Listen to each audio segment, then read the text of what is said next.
이사야 6장 6절에서 13절 말씀을 통해서 거룩한 씨가 그루터기라는 제목으로 하나님 말씀 함께 나누겠습니다. 제가 지난 월요일에 집을 떠나서 오림교회 목회자 리조이스에 갔다 왔습니다. 이제 일정을 마치고 수요일 날 이제 교회 한 4시쯤 도착을 했습니다. 그래서 교회에서 잠깐 기도하고 아이들의 하교를 기다리고 있었습니다.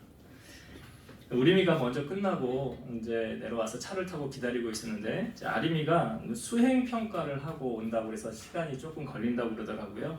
차에서 기다리고 있었는데 아림이가 학교에서 이제 우리 차를 발견하고 씩 웃더라고요. 그래서 저는 혼자 생각하기를 딸내미가 아빠가 없는 2박 3일 동안 사실 화요일 하루 못 본 거잖아요.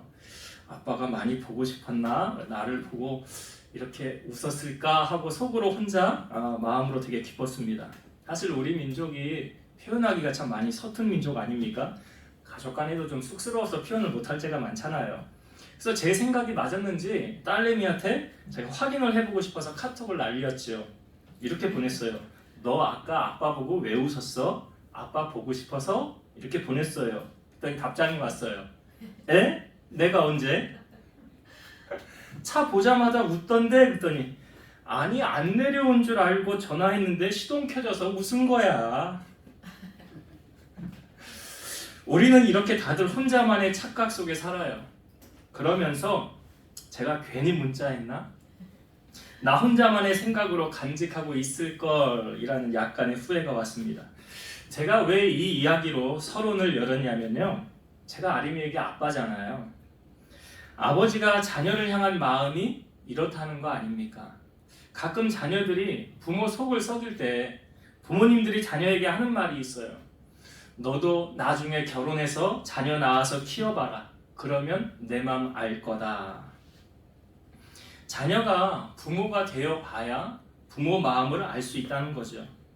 그러면 여러분, 우리는 하나님 앞에서 어떤 존재입니까? 하나님은 우리의 아버지시잖아요. 그리고 우리는 그분의 자녀잖아요. 그러니까 자녀된 우리가 하나님의 마음을 다 알 수 있을까요? 다 알지 못한다고 생각해요. 다 모른다 할지라도 한 가지 확실하게 알 수 있는 것이 있습니다. 그것은 우리를 향한 하나님의 사랑하심이 변함이 없다는 사실이에요. 우리를 너무나 사랑하신다는 것입니다. 이 세상 무엇과도 바꿀 수 없을 만큼, 아니 이 세상의 모든 것을 다 준다 하여도 나는 너와 바꾸지 않을 것이다 라는 거예요. 제가 2박 3일 오름교회 다녀오면서 가장 많이 느낀 점이 뭔 줄 아십니까? 하나님은 여전히 변함없이 나를 너무 사랑하신다는 거였어요. 그 사랑에 감격해서 저는 3일 내내 울다가 왔습니다. 저만 그런 감정을 느낀 게 아니더라고요. 이제 비상 연락을 주고받을 수 요즘은 카톡에 오픈 채팅방 같은 것들이 있잖아요. 거기에 이제 여러 목사님들이 후기들을 올립니다. 근데 거기 표현에 이런 게 있어요. 저하고 많이 공감이 되는 표현인데요. 이렇게 올렸더라고요. 어떤 목사님이 수도꼭지 틀어놓은 것처럼 눈에서 하염없이 눈물이 흐르더라. 아마 많은 목사님들이 회복의 은혜를 경험했을 것입니다. 성령님께서 역사하시는 참 귀한 은혜의 시간이었습니다. 오늘 본문을 보면 이런 하나님의 은혜가 이사야에게 임하는 광경을 우리에게 보여주고 있습니다. 이사야가 활동했던 시대는 주전이잖아요. 예수님 오시기 전에 745년에서 680년 동안 활동을 했습니다. 여러분, 성경이 몇 권이죠? 세례를 받으시고 교육을 받으신 분들은 다 66권인 걸 압니다. 이사야는 몇 장으로 되어져 있을까요? 66장입니다. 제가 앞에 힌트를 먼저 드린 거죠. 구약이 39권, 신약이 27권인데요. 참 아이러니하게도 이사야가 39장까지는 하나님의 심판을 강조하고 있어요. 그러나 40장부터 마지막 66장까지 27장이죠. 거기에는 우리를 구원하실 메시아의 초점이 맞춰져 있습니다. 이사야 선지자는 남유다의 네 번째 왕, 4대 왕을 거쳐갔어요. 우시야와 요담과 아하스와 히스기야가 통치할 때 활동한 선지자였습니다. 오늘 이사야서 6장은 하나님께서 이사야를 부르시는 장면이 우리에게 보여주고 있습니다. 하나님께서 어떤 과정을 통해서 지금 이사야를 부르고 계셨느냐. 제가 본문이 사실은 6장 1절부터 13절까지 다 봐야 되는데 길기 때문에 뒷부분만 봤는데요. 한번 성경을 한번 볼게요. 자, 6장 1절부터 한번 볼게요. 자, 이 장면은 하나님께서 이제 이사야를 부르시는 그 과정을 보여주고 있습니다. 6장 1절부터 볼게요. 우시야 왕이 죽던 해에 내가 본즉 주께서 높이 들린 보좌에 앉으셨는데 그의 옷자락은 성전에 가득하였고 스랍들이 모시고 섰는데, 스랍은 천사지요? 스랍들이 모시고 섰는데 각기 6날개가 있어 그 둘로는 자기의 얼굴을 가리었고 그 둘로는 자기의 발을 가리었고 그 둘로는 날며 서로 불러 이르되 거룩하다 거룩하다 거룩하다 만군의 여호와여 그의 영광이 온 땅에 충만하도다 하더라. 이같이 화답하는 자의 소리로 말미암아 문지방의 터가 유동하며 성전의 연기가 충만한지라. 그때 내가 말하되 화로다 나여 망하게 되었도다. 나는 입술이 부정한 사람이요 나는 입술이 부정한 백성 중에 거주하면서 만군의 여호와이신 왕을 배웠음이로다 하였더라. 지금 이사야가 무엇을 본 겁니까? 하나님의 나라를 본 거죠. 하나님을 본 거예요. 그리고 천사들을 봤고, 그 천사의 날개가 6이라는 것은 신약에도 증명을 하고 있잖아요. 그 둘로는 날고 둘로는 얼굴을 가리고 둘로는 발을 가리면서 천사들이 찬양하고 있더라는 거죠. 거룩하다 거룩하다 거룩하다 만군의 여호와여 그의 영광이 온 땅에 충만하더라. 이 광경을 본 이사야가 어떻게 반응하고 있습니까? 나는 망하게 됐다는 거예요. 나는 입술이 부정한 사람인데 만군의 여호와이신 왕을 배웠음이로다. 저는 이 과정을 보면서요, 하나님께서 이사야를 부르신 이 과정이 칼빈의 5대 교리가 생각이 났어요. 칼빈의 5대 교리는 첫 번째는 전적인 타락입니다. 인간은 전적으로 타락했으며 오직 하나님의 은혜로, 오직 믿음을 통해 구원을 얻을 수 있다라는 거예요. 그러니까 아담의 타락 이후로 스스로 하나님께 나아갈 수 없고 결코 자력을 통해서 의롭게 될 수 없다라는 거예요. 그래서 성경이 이렇게 말하죠. 모든 사람이 죄를 범하였으며 하나님의 영광에 이르지 못하더니. 태어나는 순간 아담의 원죄를 가지고 태어나기 때문에 다 타락한 백성이에요. 다 태어나는 순간 다 우리는 구원받지 못하게 되어져 있다. 이게 전적 타락이에요. 두 번째가 뭡니까? 무조건적인 선택이에요. 인간의 어떤 선이나 행위에 근거하지 않고 오직 하나님의 선한 뜻에 의해 선택이 이루어진다는 것이죠. 아무런 조건이나 행위가 없음에도 불구하고 하나님의 선한 뜻을 통해 자기의 백성을 선택하시는 것. 이게 에베소서 1장 4절에 보면 창세전에 그리스도께서 우리를 택하사라는 말씀이 있고요. 1장 5절에 그 기쁘신 뜻대로 우리를 예정하사. 그러니까 여러분 지금 여기에 앉아 있는 건요, 하나님이 여러분을 지명하여 선택하여 불러주셨기 때문에 여기 앉아 있는 거예요. 이게 하나님의 선택이에요. 세 번째가 제한 속죄예요. 하나님의 구원은 제한적인데요, 모든 인류가 믿음과 상관없이 구원을 얻는다는 보편 구원을 거부하는 거예요. 그래서 성경은 믿는 자들이 구원을 얻을 것이라고 했고 구원 얻기로 작정된 사람들은 다 믿게 되더라는 거죠. 요한복음 1장 12절이 무엇입니까? 영접하는 자, 곧 그 이름을 믿는 자들에게는 하나님 자녀가 되는 권세를 주었다. 그러니까 그 믿음조차도 하나님 우리에게 주신 거죠. 요한복음 14장 6절에도 내가 곧 길이요 진리요 생명이니 나로 말미암지 않고는 아버지께로 올 자가 없느니라. 그러니까 구원은 오직 예수 그리스도를 통해서만 구원 얻게 되는 것인데, 구원받는 자는 예수님을 나의 구주로 영접하게 되는 것이죠. 이게 제한 속죄. 그러니까 모든 사람이 다 구원을 얻는 것은 아니다라는 것을 아셔야 돼요. 네 번째가 불가항력적 은혜입니다.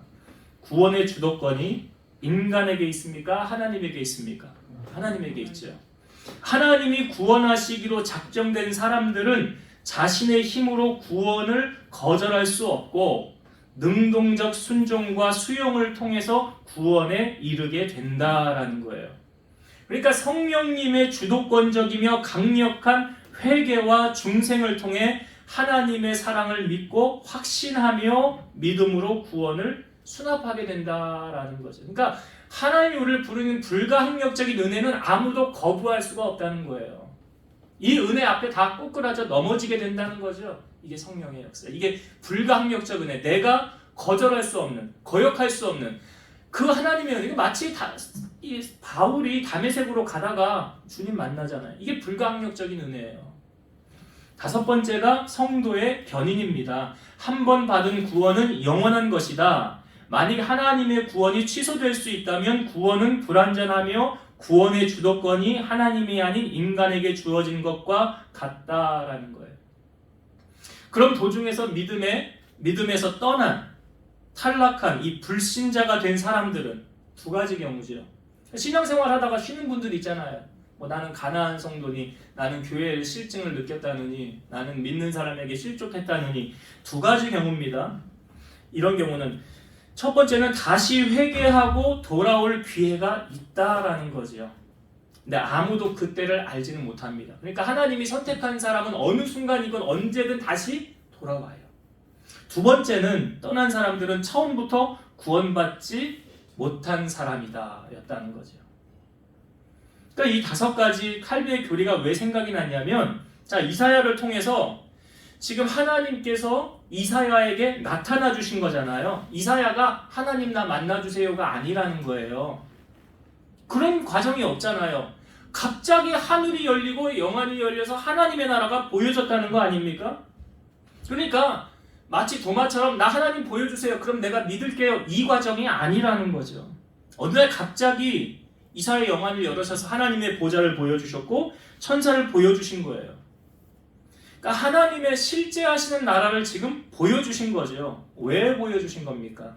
내가 너를 선택했다는 거예요. 너는 선택받은 내 백성이라는 거예요.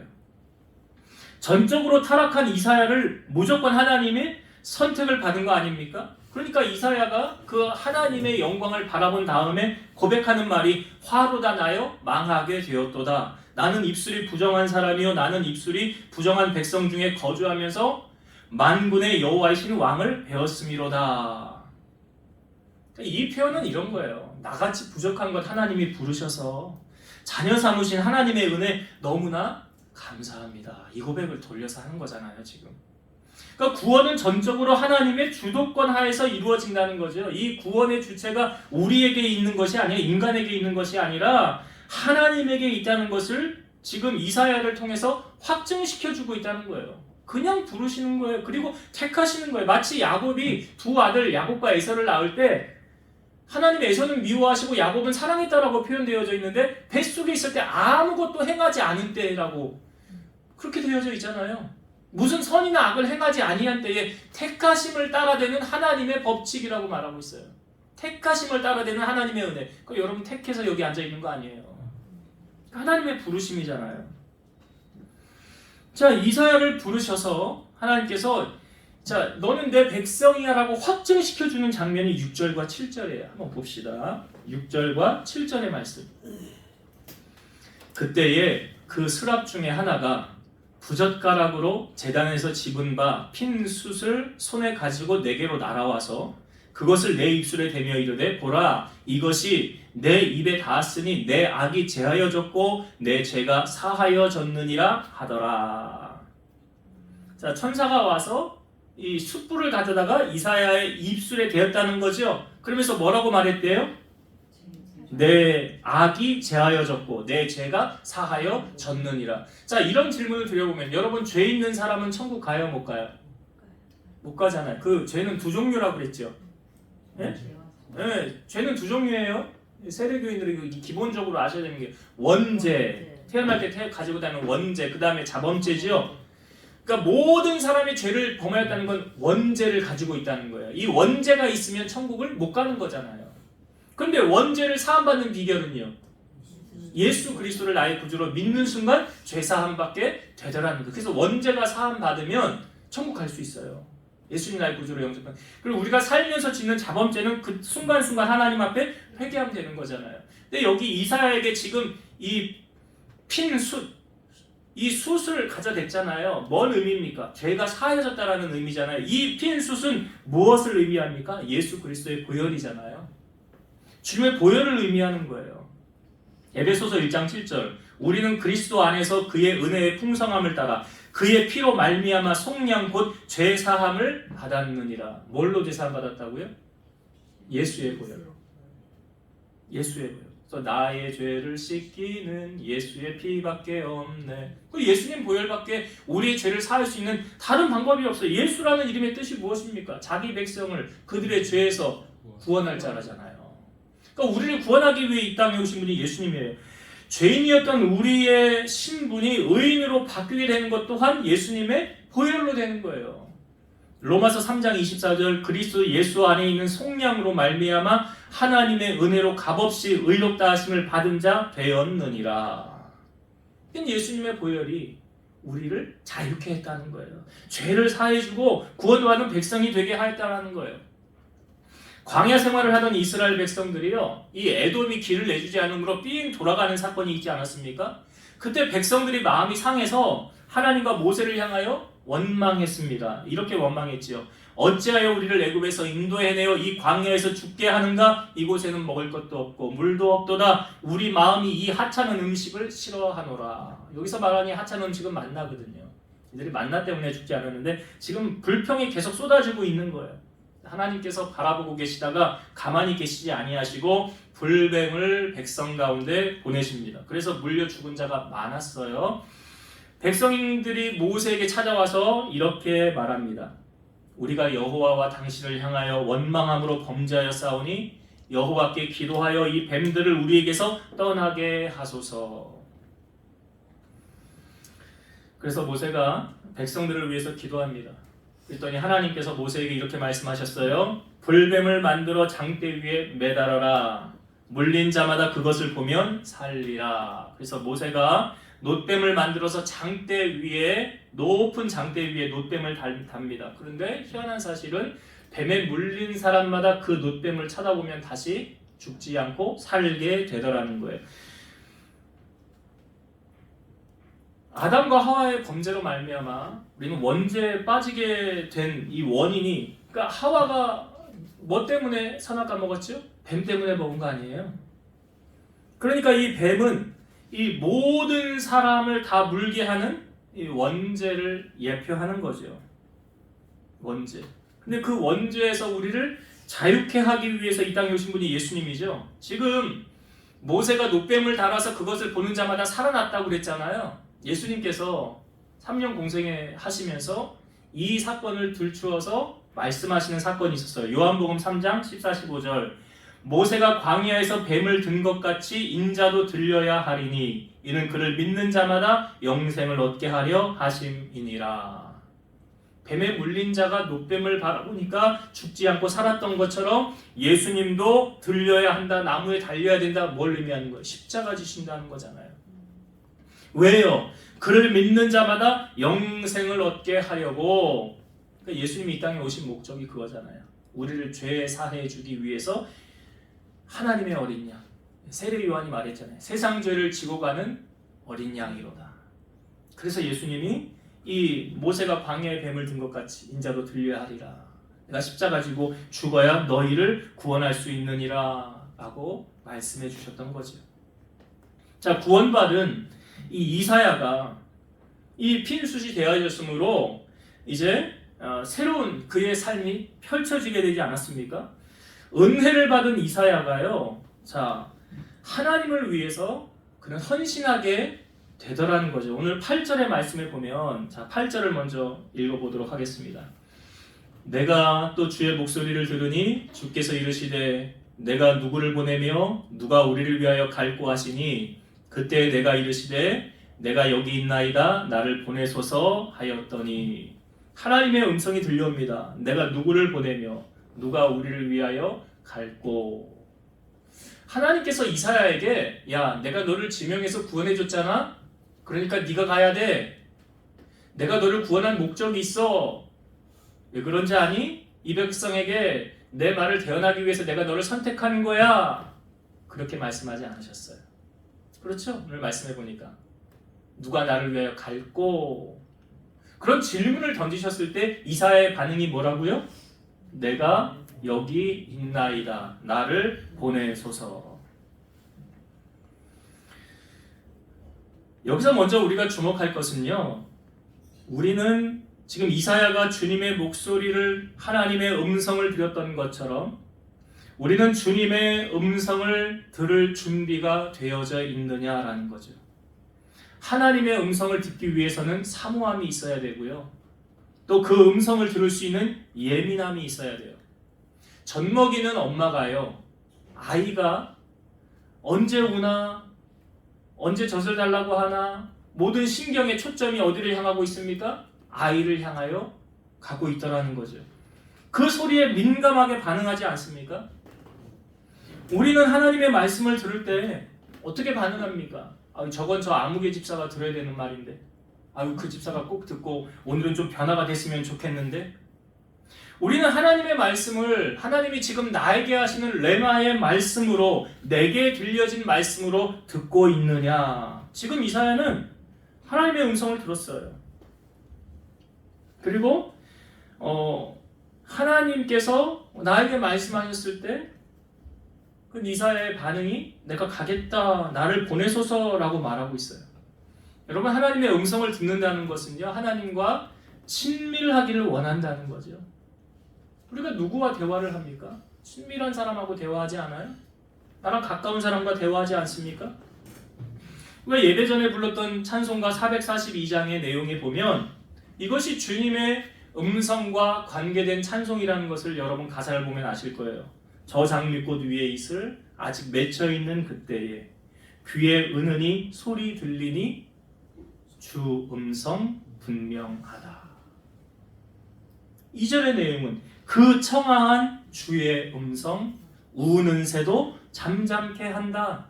내게 들리던 주의 음성이 늘 귀에 쟁쟁하다. 이분은 늘 하나님의 음성을 듣고 그분의 음성을 사모하고 나아갔다는 것 아닙니까? 그 다음에 나오는 찬송가에도 이런 찬송가예요. 주 음성 외에는 참 기쁨 없도다. 날 사랑하신 주 늘 계시옵소서. 여러분, 하나님과 친밀해지면요, 지금 이사야와 같은 반응이 나오게 돼 있어요. 누가 갈고 할 때 내가 여기 있나이다, 나를 보내소서. 우리가 하나님과 친밀하면 하나님의 일을 하게 된다는 거죠. 지금 이사야의 반응처럼요. 복음성가에도 그런 복음성가가 있잖아요. 주님, 내가 여기 있사오니 나를 보내소서. 나의 마음 나의 몸 주께 드리오니 주 받으옵소서. 아마 이 오늘 우리가 읽은 성경의 본문을 토대로 해서 만든 찬양이에요. 나를 보내소서. 저장미꽃 위에 있으래 3절의 가사 내용은 이렇죠. 밤 깊도록 동산 안에 주와 함께 있으려 하나 괴로운 세상에 할 일 많아서 날 가라 명하신다. 그러니까 하나님을 사랑하니까요, 하나님의 일을 하게 되더라는 거. 이건 의무감이나 억지로 하지 않습니다. 제가 이번에 2박 3일 오르게 다녀오면서 그 운영위원장님이 치과 의사분이세요. 장모님이신데 자기 생업을 다 내려놓고요, 거의 1년 동안 이 일에 전진을 했다고 그러더라고요. 스태프들하고. 그래서 제가 그 스태프들을 보면서 너무 감동을 받은 거예요. 이분들 이런 한 푼 받고 일하는 분들 아니에요. 그런데 그렇게 열심히 섬겨주고요. 아마 제가 다 측정이 안 되는데 예산을 아마 어마어마하게 이 일에 썼던 것 같아요. 뭐 롯데호텔 200명, 올림픽호텔 300명 재웠고요. 그 다음 날은 관광차 불러서 가평의 오륜 빌리지, 거기서 하루 종일 체육대회를 하면서 행운권 추첨에 갤럭시 Z 플립? 몇 개를 풀었는지 몰라요. 근데 다 안타깝게 제가 뽑히진 않아서 상품권? 10만원권? 얼마나 많이 풀었는지 몰라요. 아무튼 그 일들을 보면서 제가 저 하나님 앞에 이렇게 기도했어요. 하나님, 저에게도 복을 주시면 저도 이렇게 섬기겠습니다. 저도 섬길 수 있게 좀 은혜 좀 베풀어 주세요. 여러분, 은혜가 임하면 섬기게 되지 않습니까? 삭개오가요, 예수님을 보고 싶었는데 주위에 사람들 많아서 못 갔잖아요. 나무 위에 올라가 있는데 예수님이 부르면서 내가 오늘 너의 집에 유하리라. 그 말을 듣고요, 예수님을 집에 모신 삭개오가 가장 먼저 한 말이 뭔지 아세요? 내 재산의 절반을 가난한 자들에게 나누어 주겠습니다. 누구 것 빼앗은 거 있으면 내 배로 갚겠습니다. 이제 뭐예요? 삭개오가 고백하는 게, 나 그전엔 돈이 제일 귀했거든요. 주님 만나고 나니까 그거 아무것도 아니에요. 주님보다 더 귀한 건 없어요. 여러분, 하나님의 나라와 의는요, 아무나 구하는 게 아니에요. 은혜가 임한 자가 구하는 거예요. 그래서 그것을 감당할 수 있도록 더하시는 하나님의 은혜, 이것이 하나님이 일하시는 원리예요. 그래서 오늘 우리에게도 여러분, 하나님의 은혜가 우리에게 부어질 때 나타나는 현상이 뭐라고요? 내가 주님을 위하여 일하겠습니다. 내가 주님을 위해서 헌신하겠습니다. 이게 누가 시켜서 하는 게 아니에요. 자발적으로 그렇게 되어지는 거예요. 오늘 우리 안에 하나님의 은혜가 있습니까? 오늘 이사야와 같은 하나님의 은혜가 여러분에게 넘치게 되길 주의 이름으로 축원드립니다. 지금 이 시점은요, BC 740년인데 왜 제가 이 시기를 말씀드리냐면, 지금 하나님께서 이사야를 통하여 하시는 이제 9절부터 12절에 있는 내용의 말씀은 먼 장래에 이루어질 말씀이에요. 자, 한번 성경을 볼게요. 9절부터 제가 읽어볼게요. 여호와께서 이르시되 가서 이 백성에게 이르기를 너희가 듣기는 들어도 깨닫지 못할 것이요 보기는 보아도 알지 못하리라 하여 이 백성의 마음을 둔하게 하며 그들의 귀가 막히고 그들의 눈이 감기게 하라. 염려하건대 그들이 눈으로 보고 귀로 듣고 마음으로 깨닫고 다시 돌아와 고침을 받을까 하노라 하시기로 내가 이르되 주여 어느 때까지니까 하였더니 주께서 대답하시되 성읍들은 황폐하며 주민이 없으며 가옥들에는 사람이 없고 이 토지는 황폐하게 되며 여호와께서 사람들을 멀리 옮기셔서 이 땅 가운데 황폐한 곳이 많을 때까지니라. 이게 지금 어떤 말씀을 하시는 겁니까? 나라가 멸망할 거라는 말씀을 하시는 거잖아요. 그러니까 남유다는 언제 망했습니까? BC 586년이에요. 그러니까 시기적으로 보면 지금 154년 뒤에요. 그 뒤에 나라가 어떻게 돼? 여기 황폐하게 되고 주민은 없고 사람들은 멀리 옮긴다는 이 표현이 뭐예요? 바벨론의 포로로 끌려간다는 표현이잖아요. 그런데 하나님께서 이 남유다가 이제 멸망할 것을 미리 말씀해 주시면서도 하나님께서 우리에게 아직 이 나라를, 이 백성을 포기하지 않고 내가 소망을 두고 있다는 말씀이 13절의 말씀이에요. 13절 보겠습니다. 그 중에 10분의 1이 아직 남아있을지라도 이것도 황폐하게 될 것이나 밤나무와 상수리나무가 배임을 당하여도 그 그루터기는 남아있는 것 같이 거룩한 씨가 이 땅에 그루터기니라 하시더라. 비유적인 표현인데요. 나무는 배임을 당하여도 그 나무가 베어지면 그 밑에 있는 그루터기는 남아있다라는 거죠.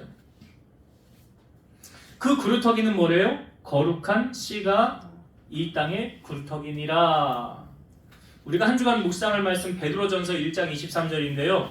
너희가 거듭난 것은 썩어질 씨로 된 것이 아니요 썩지 아니할 씨로 된 것이니 살아있고 항상 있는 하나님의 말씀으로 되었느니라. 그러니까 거듭남, 뭘 말합니까? 구원받은 하나님의 백성은 하나님의 말씀으로 거듭난다라는 것이고, 구원의 확신을 갖고 주의 일에 충성하는 사람을 지금 그루터기다라고 말하는 거예요. 여러분, 그루터기는 나무가 베어졌지만 살아있습니까? 죽어있습니까? 그루터기야. 나무가 베임을 딱 베어졌잖아요?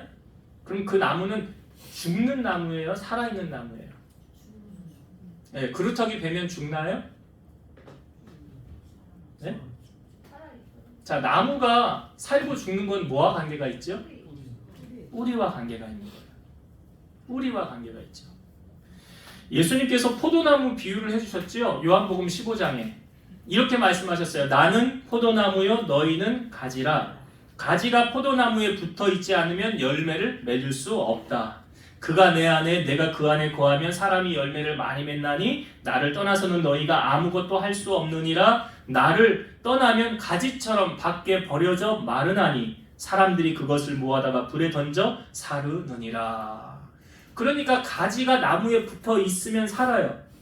그렇죠. 그 뿌리로부터 올라오는 진에게 그 영양분이 공급받으니까. 그런데 가지가 나무에서 떨어지면요, 죽잖아요. 그거 불에 땔감에 태운다고 비유적인 표현 아닙니까? 주님을 떠나서는 살 수 없다라는 거잖아요. 바울은 이 비유를 돌 감람나무와 참 감람나무에 비유를 했는데요. 이렇게 비유했어요. 돌 감람나무인 네가 참 감람나무에 접붙임이 되어 접붙임이 됐어요. 돌 감람나무가 참 감람나무에. 그러면 어떻게 됩니까? 참 감람나무의 뿌리의 진액을 받은 자가 네가 되었노라. 그러면 원 돌 감람나무에서 찍힘을 받고 본성을 거슬러 좋은 감람나무의 접붙임을 받았다라고 표현하고 있어요. 여기서 말하는 돌 감람나무는 우리고요. 좋은 감람나무는 참 감람나무는 예수님이잖아요. 자, 그러면 이런 비유예요. 우리가 예수님에게 접붙임을 받고 나면 우리 안에 있는 모든 악하고 더럽고 추한 것들은 다 죽어져야 맞는 거죠. 그렇죠. 내 안에 아직도 막 화가 치밀어오고 혈기가 나오고 막 분쟁을 일으키고 그건 아직 뭐냐면 변화가 안 된 거예요. 덜 된 거예요. 사도 바울이 뭐라고 그래요? 나는 죽고 예수로 산다. 내 안에 내가 십자가에 못 박혀 죽었다고 그러잖아요. 나는. 그리고 내 안에 사는 분이 누구래요? 예수님이래요. 그 표현을 지금 돌 감람나무였던 내가 참 감람나무이신 예수님에게 접붙임을 받았다. 로마서 11장 23절 하반절에 이런 말씀이 있어요. 이는 그들을 접붙이실 능력이 하나님께 있음이라. 이게 뭔 말이냐면 우리 이런 말 사람은 안 바뀐다 라는 말 잘 하잖아요. 사람이 사람을 변화시킬 수 있어요? 없어요? 없다고 그러잖아요. 근데 하나님은 있다라는 거예요. 그래서 하나님을 만나면 사람이 바뀌어져야 되는 거예요. 하나님을 못 만났기 때문에 안 변하는 거예요. 요한복음 12장 24절 내가 진실로 진실로 너희에게 이르노니 한 알의 밀이 땅에 떨어져 죽지 아니하면 한 알 그대로 있고 죽으면 많은 열매를 맺느니라. 여기 죽으면 많은 열매를 맺는다. 내가 아직 안 죽어지면 열매가 안 맺혀지는 거예요. 내가 죽어져야 열매가 맺혀지는 거예요. 그래야 나를 통해 많은 열매가 나타나는데 마태복음 13장 31, 32절 또 비유를 들어 이르시되 천국은 마치 사람이 자기 밭에 갖다 심은 겨자씨 한 알과 같으니 이는 모든 씨보다 작은 것이로되 자란 후에는 풀보다 커서 나무가 되매 공중의 새들이 와서 그 가지에 깃들이느니라. 겨자씨 엄청 작대요. 보이지도 않대요. 근데 이것이 죽어져서 이것이 이제 올라오면 싹을 틔우고 그게 이제 나무가 되면 어떻게 된대요? 나중에 큰 나무가 돼서 공중의 새들이 그 와서 깃들인다라고 말하는 거예요. 나를 통하여 아직 열매가 맺혀지지 않고 있다. 뭐가 문제냐? 내가 아직 안 죽어졌네. 내가 죽어져야 열매가 맺는데 내가 아직 안 죽어져서 내가 아직 열매가 안 맺혀지고 있구나 하는 걸 점검을 해보시면 돼요. 여기서 여러분 그루터기라는 것은 이런 의미가 있어요. 그루터기를 이렇게 들어서 옮길 수 있습니까? 못 옮깁니까? 옮기지 못하잖아요. 못 옮기잖아요. 이 그루터기가 의미하는 게 성전의 기둥이라는 거예요. 주역이라는 거예요. 하나님의 나라에서 성전의 기둥을 소개하는 구절이 있지요. 계시록 3장 12절 이기는 자는 내 하나님 성전의 기둥이 되게 하리니 그가 결코 다시 나가지 아니하리라. 내가 하나님의 이름과 하나님의 성 곧 하늘에서 내 하나님께로부터 내려오는 새 예루살렘의 이름과 나의 새 이름을 그 이 위에 기록하리라. 그 이름 누구를 말하는 거예요? 내 하나님의 성전의 기둥 되는 사람들. 내 하나님의 성전의 기둥의 특징이 있는데 뭐냐면 결코 다시 나가지 않는다라는 거예요. 이게 그루터기가 옮겨져요? 못 옮겨져요? 못 옮겨지잖아요.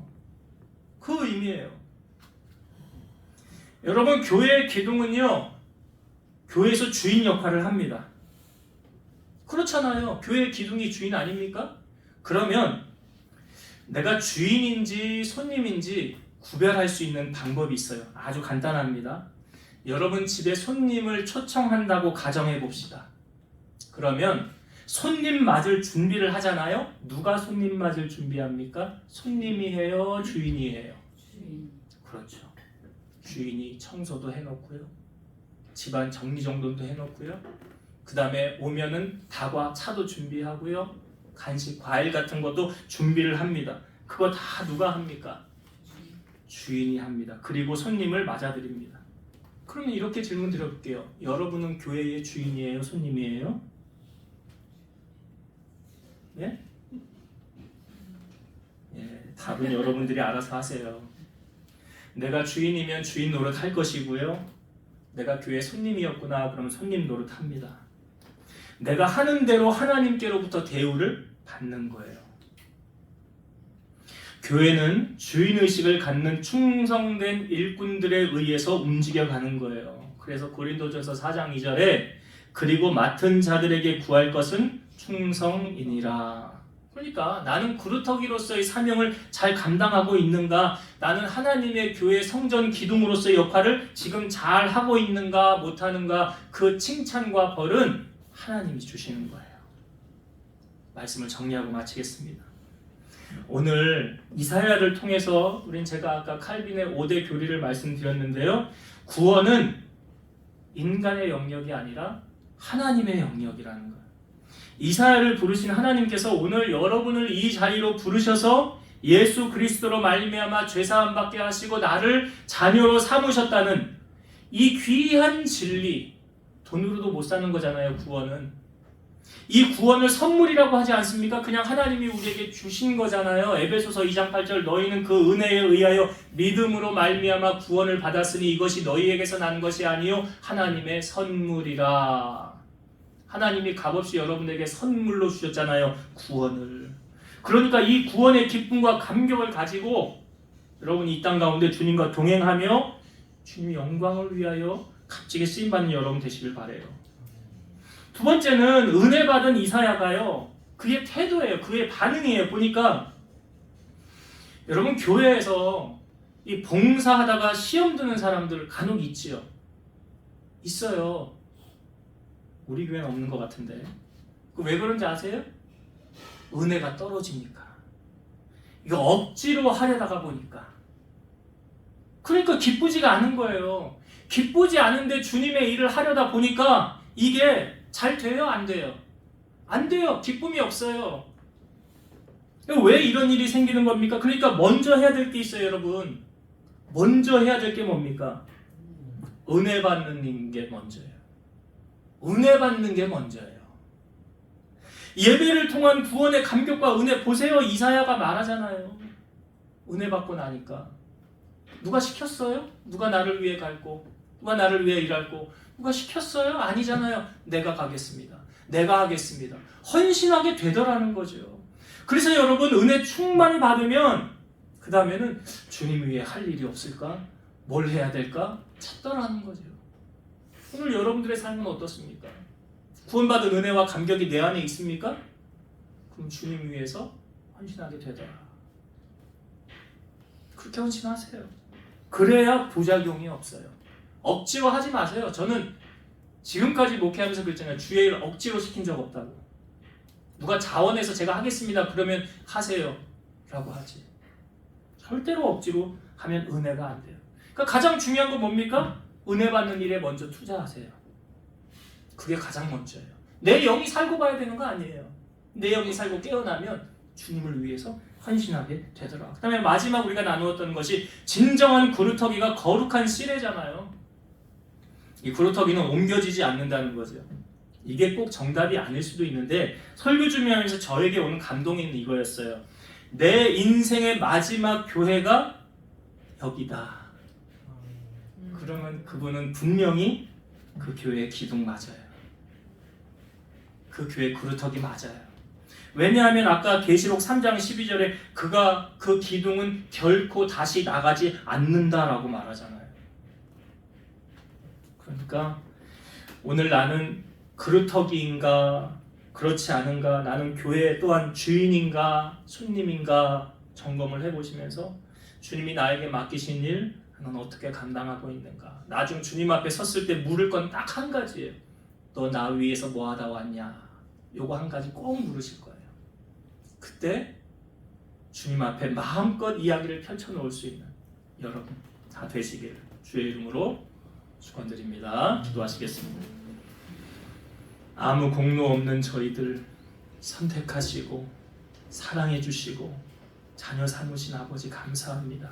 이사야를 그렇게 부르셨던 것처럼 우리를 불러주시고 주님께서 이사야에게 누가 나를 위하여 갈고 누가 내 일을 할고 말씀하실 때 주님 제가 여기 있습니다.